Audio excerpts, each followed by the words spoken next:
대망의 2020년 한 해를 이제 시작하는 여러분들은 계획과 나름대로의 기대감들이 있을 겁니다. 그런데 새로운 한 해를 시작하면서 전제돼야 될 게 있습니다.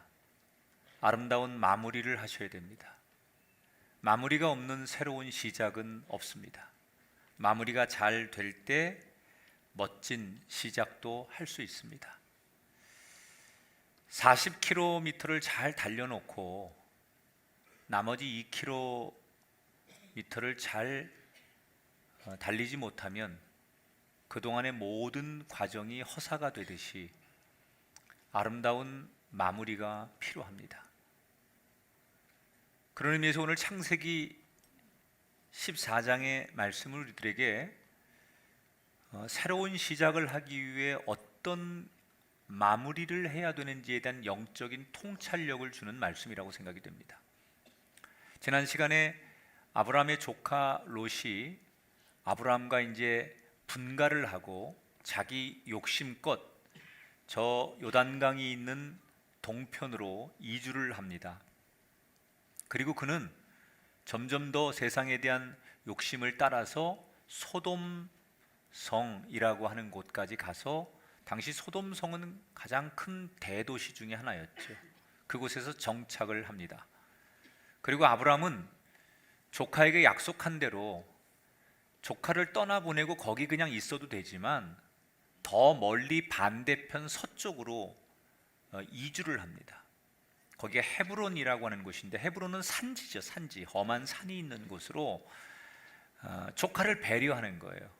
자기 거기 있으면 조카에게 신경도 쓰일 것 같고 또 여러 가지 구두로 약속한 것을 지키는 게 도리라고 생각을 해서 아브라함은 의도적으로 더 멀리 서쪽으로 가죠.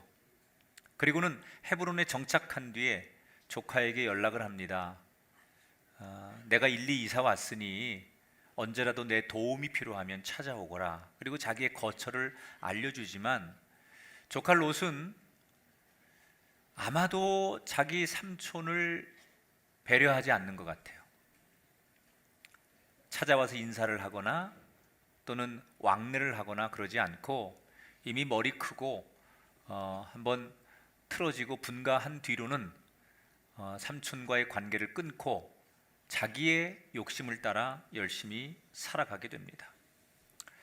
겉으로 볼 때는 아브라함이 엄청난 손해를 본 것 같지만 하나님은 최악의 환경으로 이사를 간 아브라함을 축복하시죠. 그래서 비록 산지로 이사를 갔지만 하나님은 그가 가는 곳마다 형통하게 하셔서 그의 영향력이 점점 커지게 만드세요. 대표적인 예가 그 헤브론 산지의 족장들이 아브라함을 찾아와서 우리 동맹을 맺자 이렇게 제안을 합니다. 보통 사람들이 동맹과 제휴를 맺자라고 하는 것은 필요가 있기 때문에, 도움이 되기 때문에 프로포즈를 하는 거예요. 그러니까 아브라함이 그만큼 사람들에게 영향력이 있는 인물이 됐다는 거죠. 사실 아브라함은 여러분 나그네 아닙니까? 굴러 들어온 돌이죠. 기존에 거기에 원주민이 아니에요. 그런데 그는 그곳에 어디를 가든지 하나님이 최악의 환경에서도 그를 축복합니다. 그렇게 나름대로 잘 자리를 잡고 살고 있는 어느 날 아브라함에게 숨을 헐떡거리고 행색이 초라한 다급한 한 남자가 달려오더니 자기의 유일한 혈육인 조카 롯의 상황 이야기를 전해주는 거예요. 이 사람도 소돔성에 살았던 사람인데 그 땅에 전쟁이 나서 모든 사람들이 많이 죽고 재산을 다 약탈당하고 그리고 남은 사람들이 포로로 끌려갔는데 조카 롯의 가족도 그 전쟁통에 전쟁 포로로 끌려갔다는 거예요. 잘 살겠다고 삼촌 떠나서 자기가 선택한 도시로 가서 잘 살고 있는 줄 알았는데 그곳에서 전쟁이 일어나서 엄청난 어려움을 겪었다는 거예요. 도대체 무슨 일이 있었던 건가? 소돔 땅에는 당시 이 중동 지역에는 큰 나라 말고 조그만 나라들이 많았었어요. 근데 그 중에 가장 강대한 나라가 엘람이라고 하는 나라인데, 이 나라가 힘이 세니까 소돔 부근에 있는 여러 나라들이 이 나라를 무서워하면서 매년 일정 부분의 조공을 바치는 거예요. 속국이 되어서 대신에 전쟁을 안 하는 거죠. 그래서 지난 12년 동안 그 소돔성의 주변의 5나라들이 이 엘람이라고 하는 나라에 매년 세금, 조공을 바치면서 대신에 전쟁 없는 평화를 유지하고 살았어요. 그런데 어느 날 이 5나라가 야, 우리가 언제까지 엘람한테 이 막대한 조공을 줘야 되느냐, 저 나라가 무서울지라도 언제까지 그럴 수 없는 거 아니냐, 야, 우리 5나라가 함께 힘을 합치면 대항할 수 있지 않겠느냐. 그래서 13년 되던 해에 조공을 안 바치겠다고 선언을 합니다. 엘람이라는 나라 왕이 당시에 이 중동에서는요, 속주국이 조공을 바치다가 안 바치겠다라고 하는 것은 전쟁을 선포하는, 선전포고하는 것과 동일한 거예요. 그러니까 엘람 왕이 이건 상대가 전쟁하자고 하는 거니까 모든 군대를 동원해가지고 소돔 지역의 5나라를 침공합니다. 그런데 생각보다 5나라가 힘을 합쳐도 이길 수가 없는 거예요. 그래서 완전히 사람들이 사륙을 당하고 재산을 빼앗기고 집이 불타고, 그리고 남은 사람들이 포로로 끌려가는데 롯도 그 상황에서 봉변을 당하는 거예요. 여러분, 우리가 지난 1년을 살면서 나한테 큰 축복과 엄청난 큰 이벤트의 사건이 없었을지라도 내가 그냥 그 어느 해처럼 평범하게 살아온 한 해였다라고 하면 여러분은 엄청난 은혜를 입은 거예요. 아무 일도 없었다는 건 여러분 삶에 하나님이 엄청난 은혜를 주신 거예요. 여러분, 이 나라에 위기가 있고 어려움은 있지만 전쟁이나 어떤 어려움이 없다는 건 우리나라가 하나님 앞에 큰 은혜를 입고 한 해를 산 거예요. 여러분, 그래도 우리나라는 지금 이 지구촌에서 유일한 분단 국가고 핵 위험의 한반도에 금년에 전쟁이 없었어요. 평화가 있었던 거예요. 위험은 있지만 전쟁이 일어나지 않았다는 것은 우리가 은혜를 입은 거예요. 사람이요, 평화라는 거 아무 일 없이 지내고 있다는 거는 이건 누군가가 엄청난 희생과 대가를 지불해야만 나오는 거예요. 저는요, 뭐 우리 아들들도 다 군대 가고 저도 군대 다녀왔지만 대한민국의 청춘들이 2년씩 군 복무를, 국방의 의무를 다한다는 건 엄청난 희생을 하는 거예요. 전 세계에 청춘들이 나라를 위해서 의무적으로 국방의 의무를 다하는 나라가 몇 안 됩니다. 특히 대한민국은 엄청난 희생하는 거죠. 그거는 우리나라 예산 중에 우리가 내는 세금의 절대 다수가 국방 예산으로 들어갑니다. 그러니까 보이지 않는 엄청난 우리 모두가 이 나라의 전쟁 없는 평화를 원하기 때문에 이 땅에 평화가 있는 거예요. 그냥 평화가 있는 게 아니에요. 누군가는 이 땅에 평화가 공존하도록 엄청난 희생을 하고 있기 때문에 평화가 있는 거예요. 여러분 가정에 아무 일이 없다는 건 누군가가 여러분 가정을 위해 엄청나게 눈물로 기도하고 자녀들의 앞길과 그의 삶을 위해 중보하는 누군가가 있기 때문에 평안의 은총이 있는 거예요. 여러분, 우리는 세상의 평화만이 아니라 하나님의 평화를 기대해야 돼요. 평화로다, 하늘에서 내려온 평화로다. 이 평화가 임하려면 여러분 뭘 해야 되느냐? 엄밀하게 하나님 앞에 우린 희생의 대가를 지불해야 돼. 그게 뭐냐? 예배하는 거예요. 여러분, 예배를 절대로 소홀히 여기지 마십시오. 누군가가 하나님 앞에 예배의 희생, 예배의 섬김, 그 예배를 통해서 하나님을 부르짖고 하나님을 온전히 찬양하고 그 예배를 통해 하나님 앞에 예물을 봉헌하는 그런 건강한 예배나 그런 희생이 있을 때 하나님의 평화의 복이 우리에게, 가정에게, 자녀에게 임하는 거예요. 그런데 인간들이 어느 날 교만해지면 하나님 앞에 드리는 이 예배가 시간이 아까운 거예요. 기도와 헌금하는 게 아까운 거예요. 그래서 형식적이고 진정성이 없는 건성으로 드리는 예배를 드리죠. 이건 희생하지 않겠다는 거예요. 하나님이 우리에게 평화를 주실 때 우리가 정말 진정한 마음으로 하나님을 예배하고 헌신하고 섬길 때 그 희생의 대가를 통해서 하나님이 우리에게 하늘의 평화를 주시는 거예요.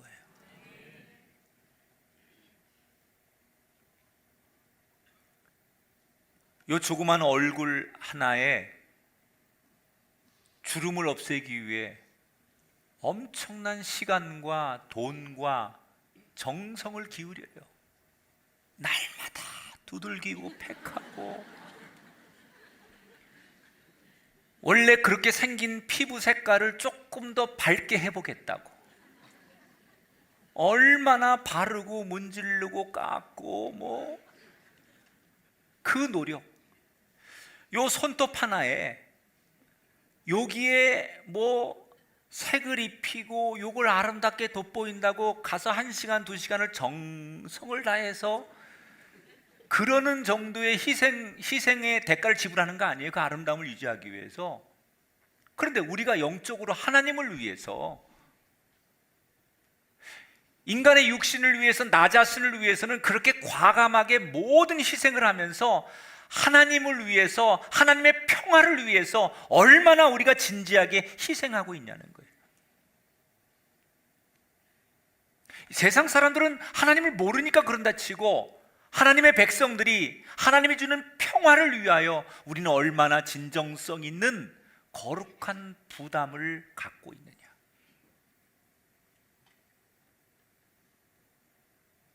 금년에 여러분 아무 일도 없었다면 가장 큰 축복을 받은 줄 믿으시기 바랍니다.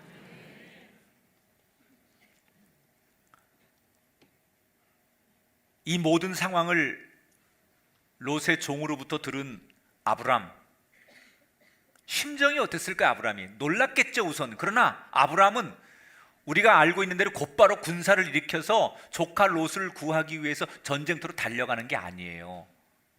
머뭇거렸을 거예요. 두 가지 이유 때문에. 첫째는 아무리 윗사람이지만 처음에 잘 축복하고 분가를 시켰지만 시간이 가면 갈수록 조카에 대한 서운함, 아마 아내 사례가 옆에서 계속 또 세뇌를 시켰을 거예요. 당신 그렇게 아무리 조카를 자식처럼 생각하고 당신이 그래봤자 그렇게 뒤통수 치고 떠나는 거 봐. 다 소용없는 거야. 당신 바보짓 한 거야. 거봐, 가서 1년이 지나고 얼마가 지나도 코빼기도 안 보이고 연락도 안 하고 찾아오지 않잖아. 남만도 못한 거야. 그러면서 날마다 그런 얘기를 했을 거예요. 성경에는 안 나와요.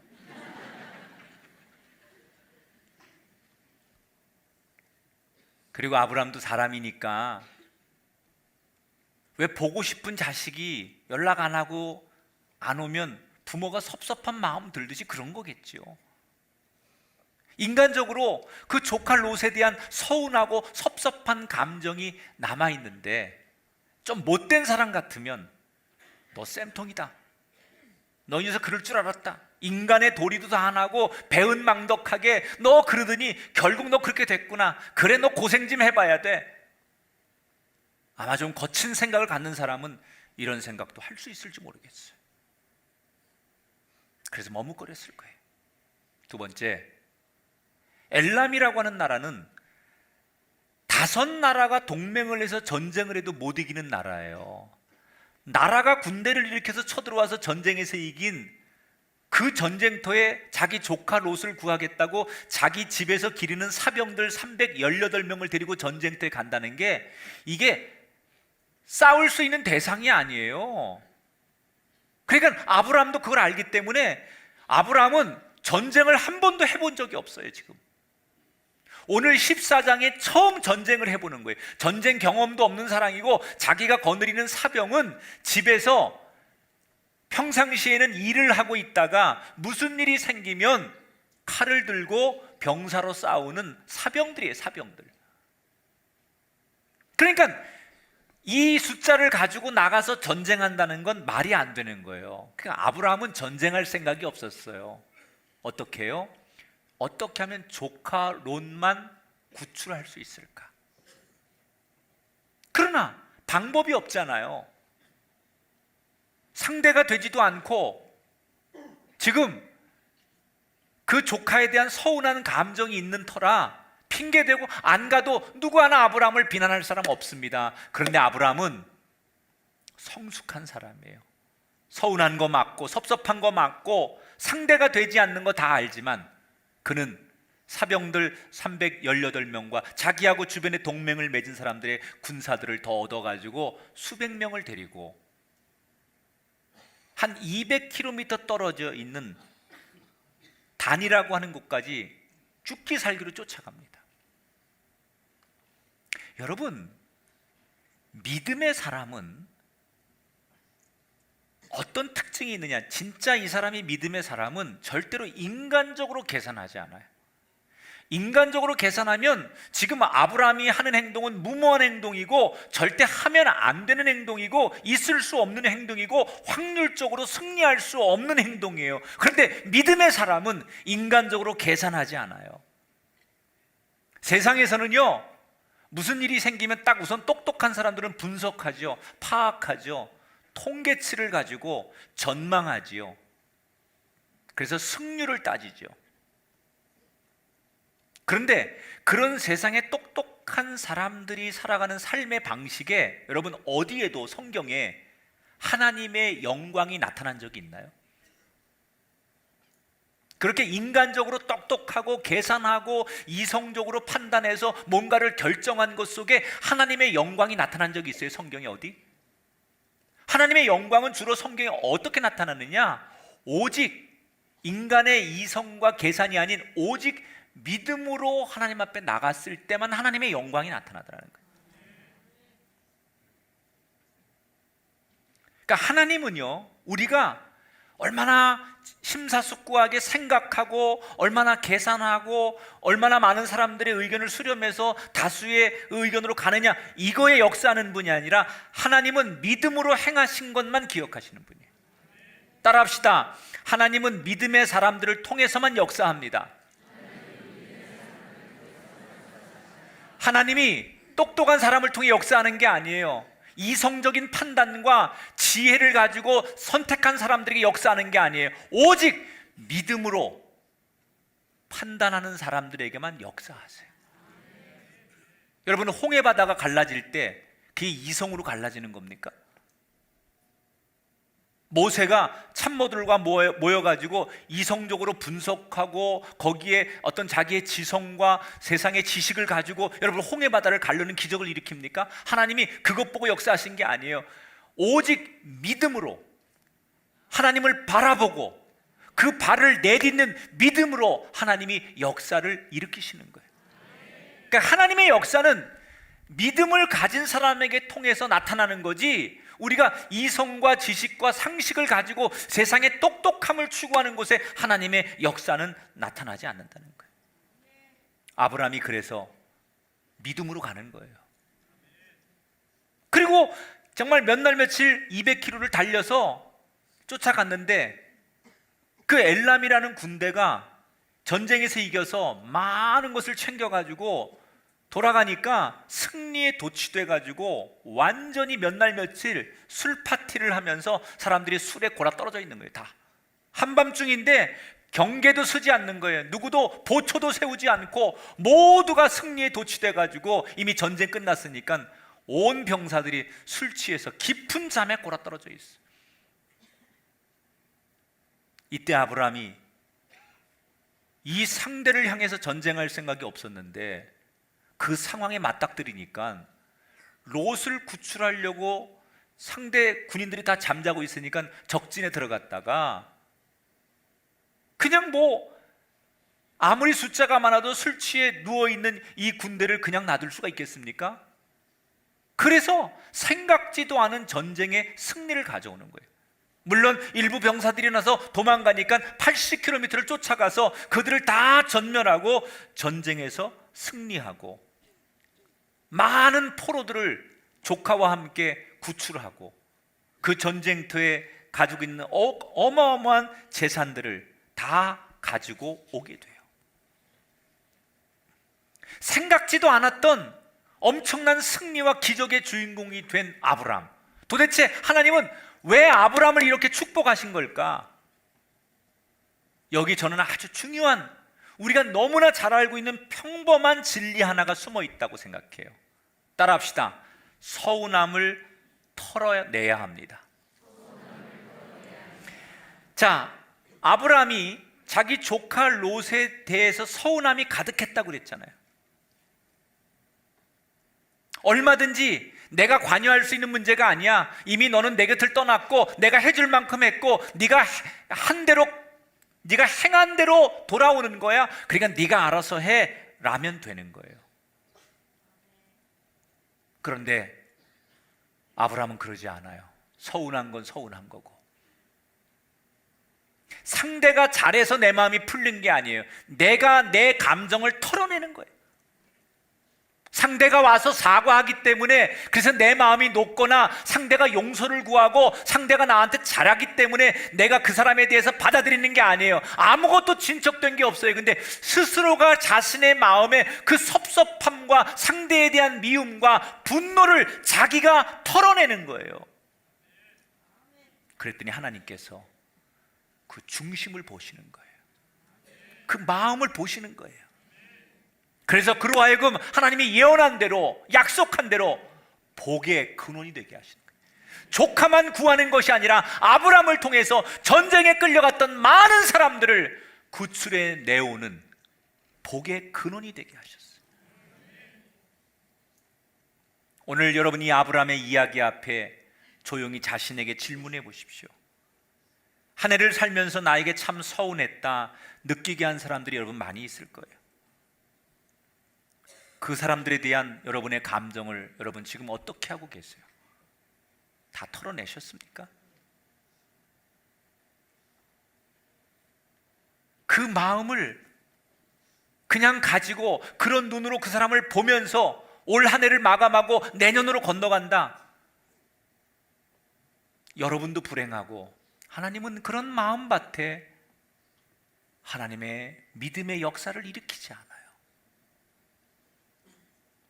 저도 12월 한 달 내내 너무 바빠서 그동안 좀 연락이 뜸해서 관계가 좀 서운했던 분들, 또 어떤 일 때문에 나하고 조금 이렇게 연락이 좀 뜸해진 분들, 이런저런 분들이 있어요.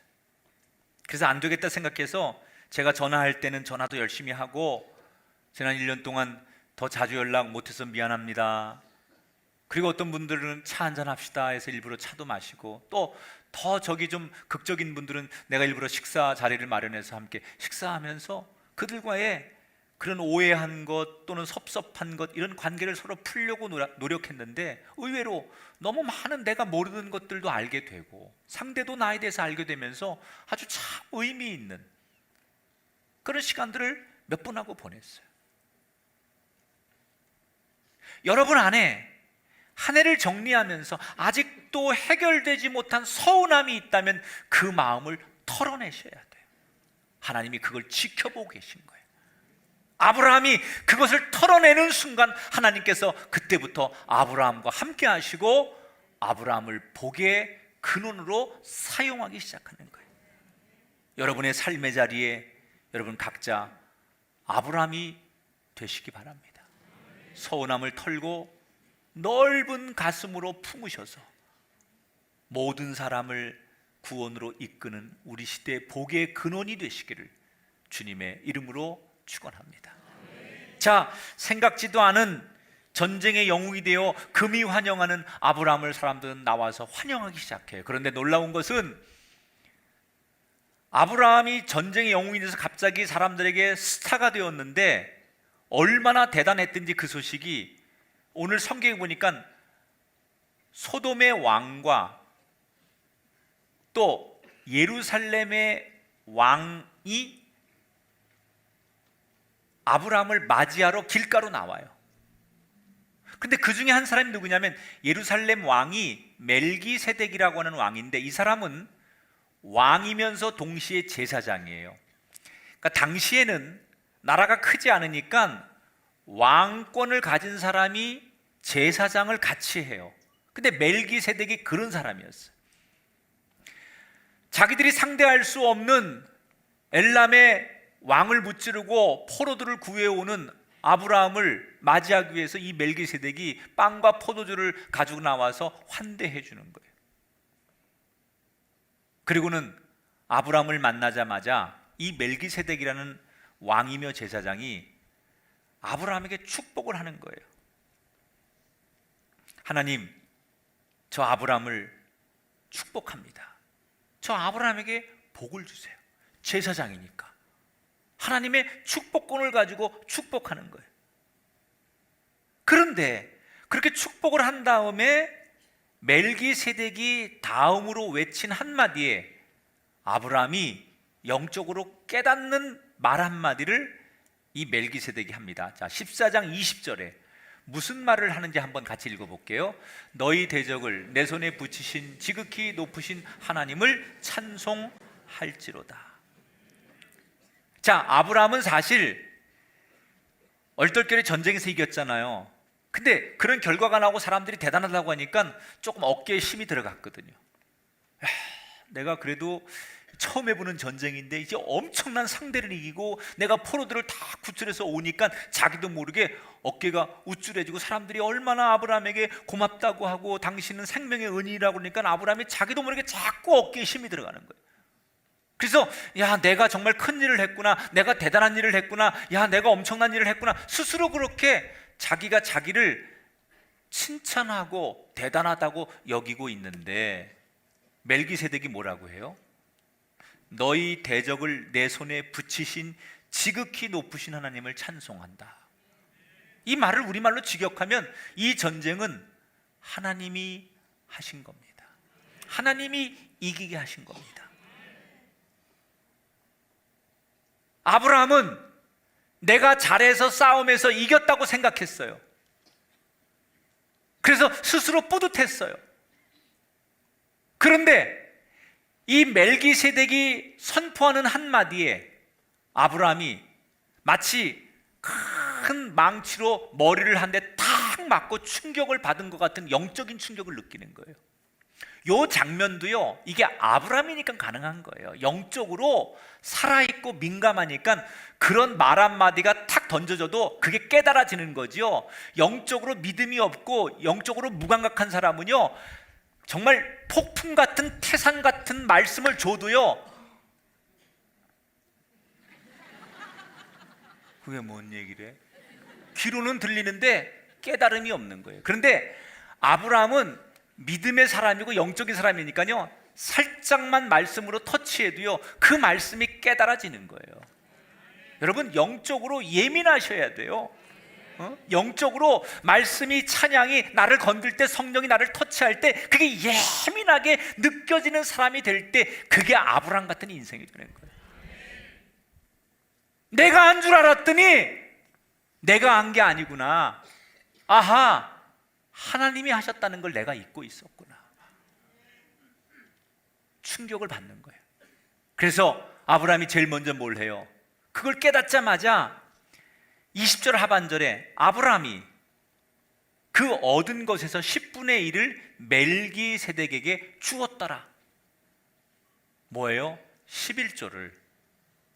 지금 말하면 교회죠.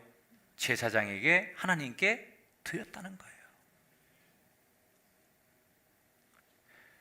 그러니까 11조가 여기에 이제 처음으로 등장하는데, 11조는 언제 드리는 거냐? 11조의 정신은 내가 잘해서 얻은 줄 알았는데 아닙니다. 이건 다 주님이 하신 겁니다.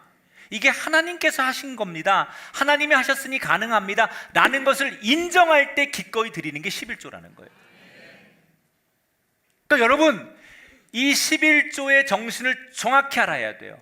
10분의 1을 계산하는 게 11조가 아니라, 이게 내가 한 줄 알았더니, 내가 열심히 일해서 사업이 크고, 내가 열심히 일해서 우리 가게가 잘 되고, 내가 열심히 일해서 내가 연봉 이만큼 받고 월급 받는 줄 알았어요. 내가 잘해서 내 자녀가 좋은 대학 간 줄 알았어요. 내가 내 건강을 지켜서 내가 올 한 해 건강한 줄 알았어요. 근데 아니라는 거예요. 이게 다 하나님이 하신 거라는 거예요. 그걸 인정하는 순간 나의 삶의 10분의 1을 드리는 게 11조라는 거예요. 처음부터 하나님 앞에 멜기세덱 제사장에게 11조를 드린 게 아니에요. 아, 이게 하나님이 하신 거구나. 내가 한 게 아니구나. 내가 전쟁 영웅이 아니라 하나님께서 이기게 하셨고 하나님께서 동행하셨구나 라는 것을 내 스스로 깊은 인정이 될 때 드려지는 게 11조더라는 거예요. 또 하나, 이 11조를 드리면서 그가 고백하는 또 하나의 영적인 선포가 있어요. 나는 물질의 노예가 아니라 나는 하나님의 노예입니다.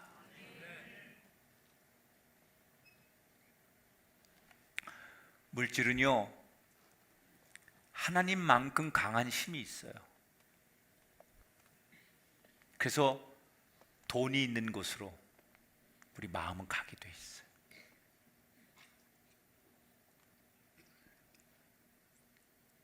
보물이 있는 곳에 네 마음이 있다. 거짓말 아니죠.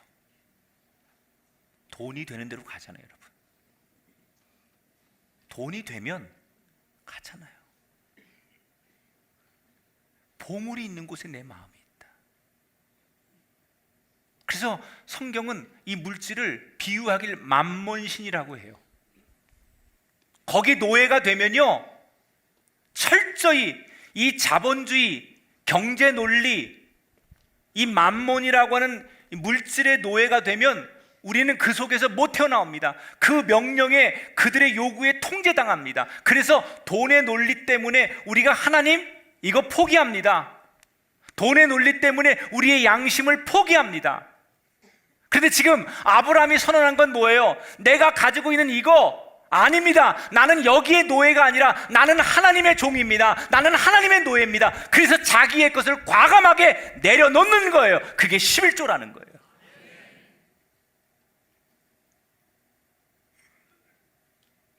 여러분, 새해에는 철저하게, 저 다음 주에 11조 설교할 거예요. 왜냐? 한 주는 내 교인들에게 하나님과 여러분 사이의 영적인 축복의 파이프가, 이 통로가 11조인데 이게 성경에서 가르치는 걸 안 하니까, 이 사람들이 별로 좋아하지 않는 얘기라고 해서 안 하니까 교인들이 전부 다 시들어 버리는 거예요.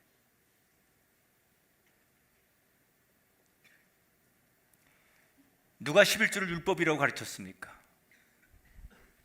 아브라함은 지금 율법 이전에, 율법은 한참 뒤에 모세 얘기예요.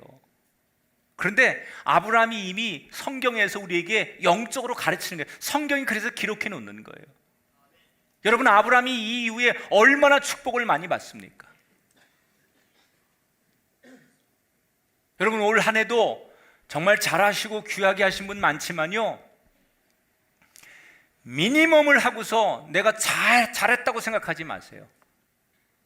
내가 할 수 있는 맥시멈, 내가 할 수 있는 최선의 것, 그것이 드려질 때 나는 물질의 노예가 아니라 하나님의 노예고 이 모든 것은 하나님이 하셨습니다. 여러분, 그걸 선언하는 거예요.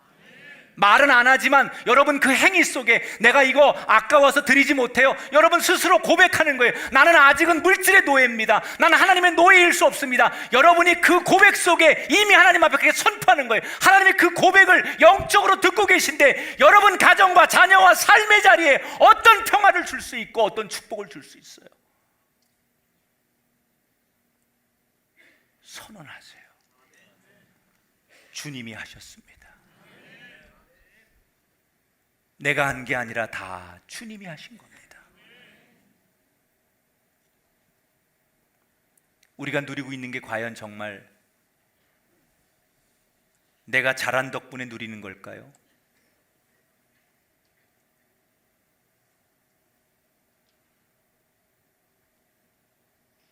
정말 여러분, 우리가 내가 내 몸을 잘 관리해서 운동해서 난 건강한 걸까요? 내가 지혜롭고 전략을 잘 짜고 판단을 잘하고 열심히 해서 정말 내가 이만큼 사는 걸까요?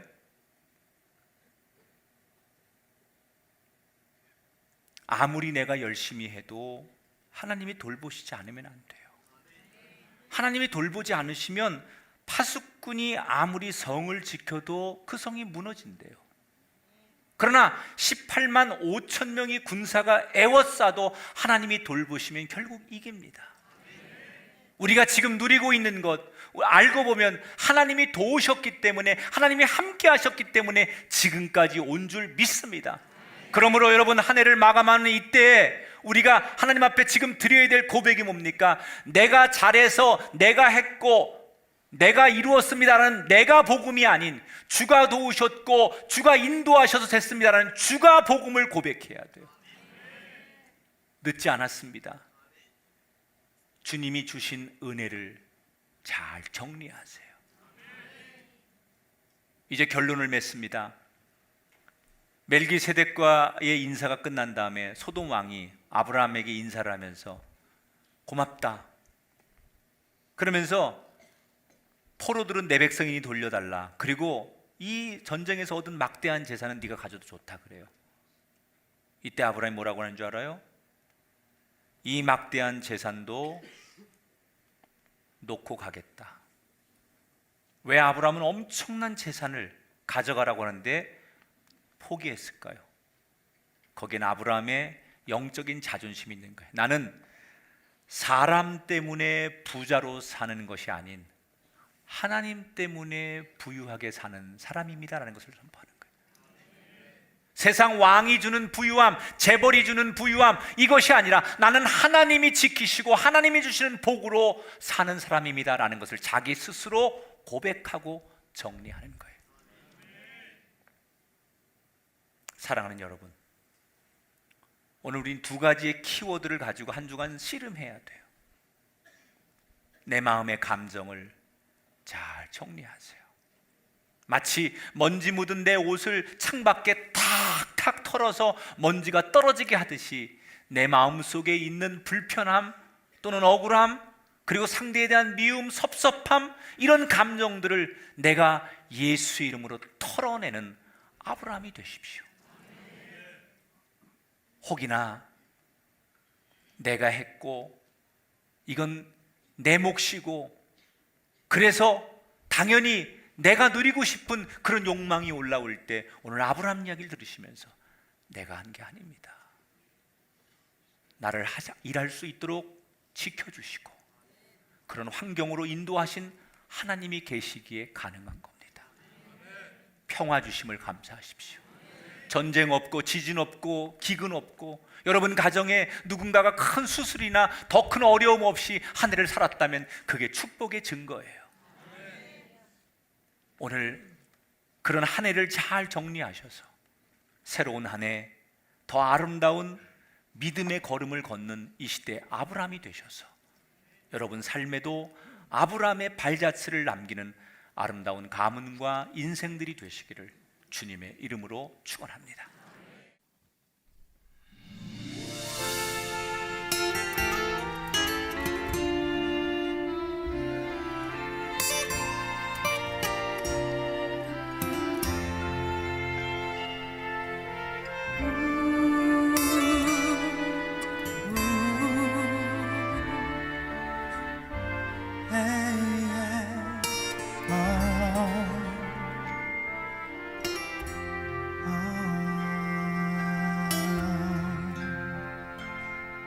주님의 사랑의 말씀 속에 놀라운 위로하심 있네. 모든 것을 감싸 안으시고 평안을 주시는 주님의 능력, 어두운 나의 마음 깊은 곳, 모든 걱정 내 모든 슬픔도 어느 것 하나 숨기지 않고 주님께 모두 말씀드리네. 길고 기나긴 밤이 이어져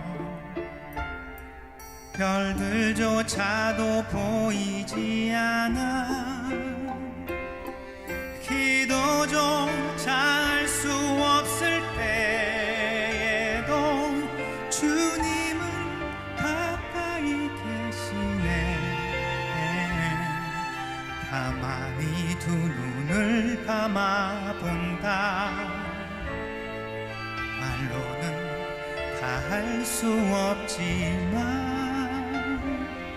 누구도 혼자가 아니라 예수가 곁에 계시니까.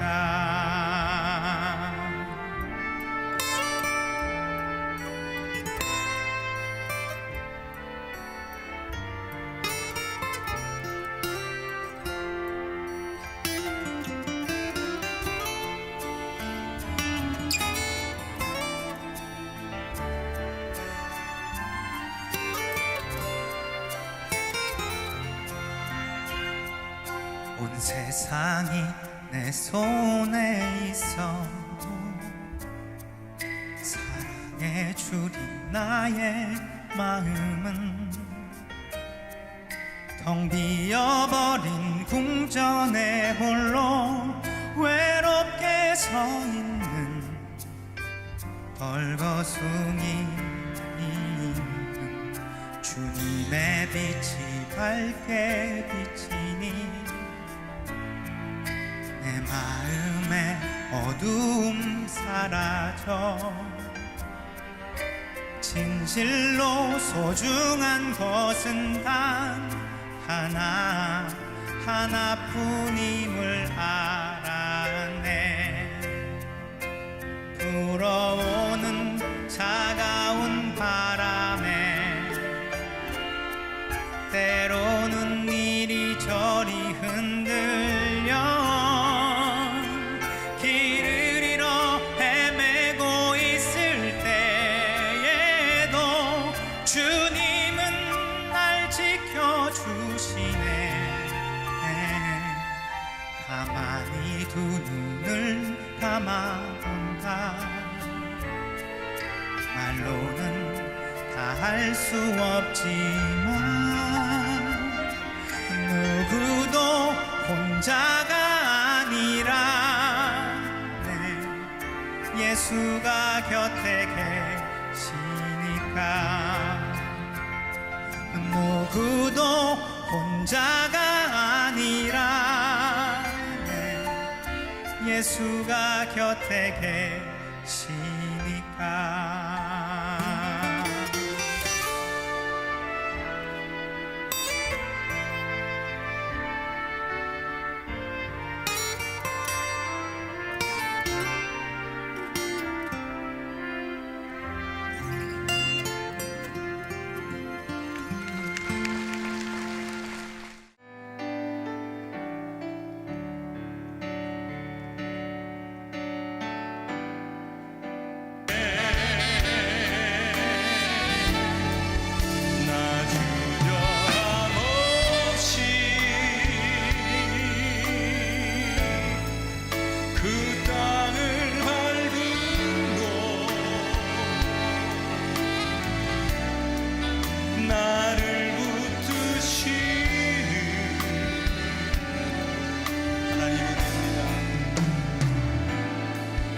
우리 두 손 높이 들고 한량없는 은혜,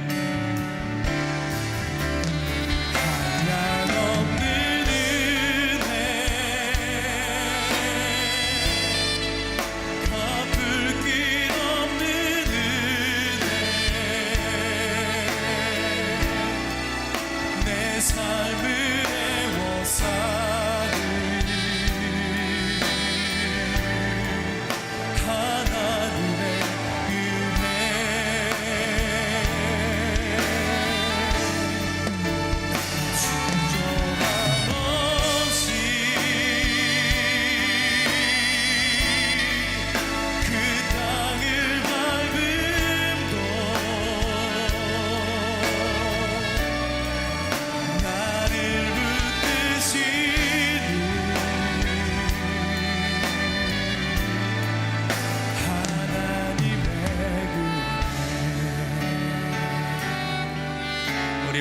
영광을 하나님 앞에 온전히 박수를 올려드립니다. 할렐루야. 우리 두 손 가슴에 얹고 기도하겠습니다.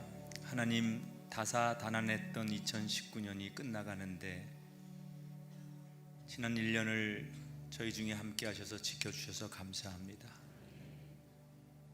그러나 여전히 한 해의 끝자락에 있는 저희들은 우리 안에 해결되지 못한 서운함이 남아 있습니다. 가족에 대한 서운함, 친구에 대한 서운함, 아니 솔직히 하나님께 대한 서운함이 아직도 남아 있습니다. 저희에 대한 서운함을 사랑으로 인내하신 하나님의 마음을 본받게 하셔서 저희도 우리의 서운함을 이기기 위해 더욱더 사랑하게 하옵소서.